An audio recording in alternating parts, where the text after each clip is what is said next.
Almost perfect. This will impress the critic. Chloe, what is this?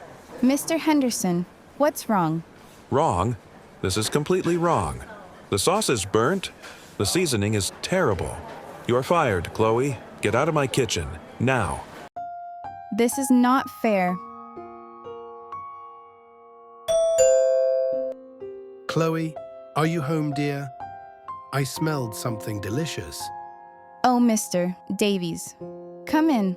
I just baked a cake and started watching TV.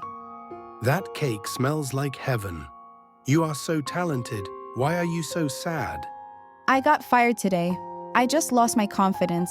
I don't know what to do. You should never give up. You have a gift. Why don't you make some of these wonderful cakes for the local market? The market? But I'm a chef, not a baker for a market. I have an idea. Would you like to try a sample? It's my special cupcake. All right. This is delicious. I'll take 3. And do you make party cakes? Yes, I do. I can make a custom cake. Here you are.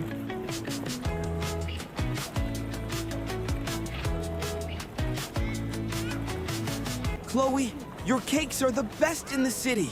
I need a strawberry cake for my wedding tomorrow. A strawberry cake coming right up. Thank you so much for your order. Oh my God, it's Mr. Henderson. What will I do? What is this?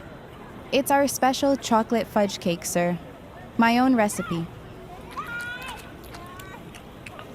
Impressive. Very impressive. The texture. The flavor. Mr. Henderson? Yes? Do I know you? Yes, you do. I'm Chloe Davis, the chef you fired from your restaurant a few months ago. Chloe. My goodness. I had no idea. This place, this cake, it's truly remarkable. I owe you an apology for my behavior back then. I was unfair. But you, my dear, you have an incredible talent. Listen, I'm opening a new restaurant downtown. I'd like to offer you the position of head pastry chef. Your own section, your own creations. What do you say? Mr. Henderson, I truly appreciate the offer. It's a wonderful opportunity, but no thank you. My true satisfaction isn't in going back to the past or to another's kitchen. It's in building my own success, right here. I finally found my sweet spot.